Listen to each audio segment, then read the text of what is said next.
കണ്ട വീഡിയോയില് ഈ വീഡിയോ നെല്ലിയാമ്പതിയിൽ കയറുമ്പോൾ തമ്പുരാൻകാട് വ്യൂ പോയിന്റിൻ്റെ അവിടെ നിന്ന് രാത്രി 6 മണിക്ക് ശേഷം പാട്ട് വെച്ച് ഡാൻസ് കളിക്കുന്ന ബസ്സിൽ വന്ന ടൂറിസ്റ്റുകളെയാണ്. ഇനി ഒരു വീഡിയോ കാണാം. ഈ വീഡിയോ ഈ ഡാൻസ് കളിക്കുന്നതിൻ്റെ മുകളിൽ ആന കൂട്ടങ്ങൾ ഭക്ഷണം കഴിക്കുന്നതാണ്.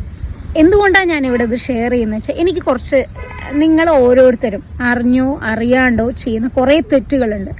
അത് തെറ്റാണെന്ന് പറഞ്ഞു തരാൻ വേണ്ടിയിട്ടാണ്. ആക്ച്വലി കാടിൽ നമ്മൾ കയറുമ്പോൾ അല്ലെങ്കിൽ വൈൽഡ് ലൈഫ് എക്സ്പീരിയൻസ് ചെയ്യാൻ വേണ്ടി നമ്മൾ അത് നെല്ലിയാമ്പതി എന്നല്ല എല്ലായിടത്തും കയറുമ്പോൾ നമ്മൾ പാലിക്കേണ്ട കുറേ കാര്യങ്ങൾ, അതിലൊരു 2-3 കാര്യങ്ങൾ ഞാൻ പറഞ്ഞു. ഏറ്റവും മേജർ ഇപ്പോൾ കാട് കയറുമ്പോൾ ഒരുപാട് ആളുകൾ ഒച്ചയും ബഹളം വെക്കുന്നതും ഇതേപോലെ പാട്ട് വെക്കുന്നതൊക്കെ കേൾവിക്ക് ഭയങ്കരമായിട്ട് നമ്മുടെ ഈ ശബ്ദം മൂലം ഭയങ്കരമായിട്ട് അവരെ ബുദ്ധിമുട്ടിക്കും. സോ അങ്ങനെ ഉണ്ടാവാണ്ട് അത് ഒരുപാട് ഒച്ചയും ബഹളവും ഇല്ലാണ്ട് പാട്ടില്ല ബഹളം ഇല്ലാണ്ട് വൈൽഡ് ലൈഫ് എക്സ്പീരിയൻസ് അല്ലെങ്കിൽ അവിടുത്തെ കാറ്റും മഞ്ഞും അവിടുത്തെ ആവാസ വ്യവസ്ഥയൊക്കെ എക്സ്പീരിയൻസ് ചെയ്തിട്ട് തിരിച്ചു പോവുക എന്നുള്ളതാണ്.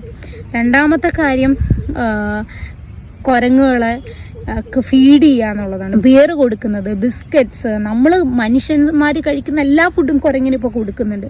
നിങ്ങൾ വിചാരിക്കുന്ന വലിയ പെണ്ണിന് പുറത്തെയാണ് പാവങ്ങൾ അയ്യോ എന്നൊക്കെ ചിന്തിച്ച് ഞാനും കൊടുത്തിരുന്ന ഒരാളാണ് കേട്ടോ. പക്ഷെ വൺസ് ഞാനത് റിയലൈസ് ചെയ്തു പോയി. എന്താണ് അവരുടെ ഡ്യൂട്ടി എന്ന് പറയുന്നത്?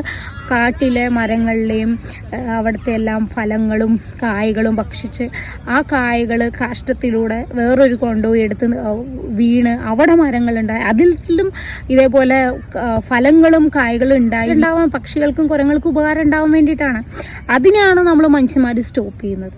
അതേപോലെ തന്നെ ആനേനെയും പോത്തിനെയും കുരങ്ങിനെയൊക്കെ നിങ്ങൾക്ക് നെല്ലിയാമ്പതി കയറുമ്പോൾ ഇഷ്ടം പോലെ കാണാൻ പറ്റും. ഈ കാണുമ്പോൾ ഫോട്ടോ എടുക്കാൻ സെൽഫി എടുക്കാൻ കൂട്ടം കൂടാൻ നിൽക്കരുത് പ്ലീസ്. അവർക്ക് അവരുടെ സ്ഥലത്താണ് നമ്മൾ നിൽക്കുന്നത്. അപ്പോൾ നമ്മളാണ് അവർക്ക് വഴി മാറിക്കൊടുക്കേണ്ടത്. കറക്റ്റ് അല്ലേ?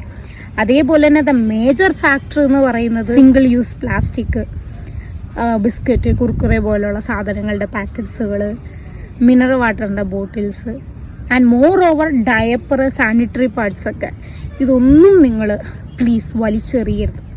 അവിടെ ഈ വീഴുന്ന സ്ഥലത്തിലൂടെ അത് ഒഴുകി താഴെ ഇപ്പം നെല്ലിയാമ്പതിയുടെ കേസ് എടുക്കുകയാണെങ്കിൽ പാലക്കാട് ജില്ലയിലെ 8-9 പഞ്ചായത്തുകൾ കുടിക്കുന്ന വെള്ളത്തിലാണ് ഈ വേസ്റ്റ് മുഴുവൻ വരുന്നത്. സോ ഇതൊന്നുമില്ലാണ്ട് നല്ല രീതിയിൽ ട്രാവൽ ചെയ്യാൻ ശ്രമിക്കുക. ഇത് മാക്സിമം ആളുകളിലേക്ക് ഷെയർ ചെയ്യുക. ആളുകൾ കാണട്ടെ അറിയില്ലെങ്കിൽ. So thank you so much.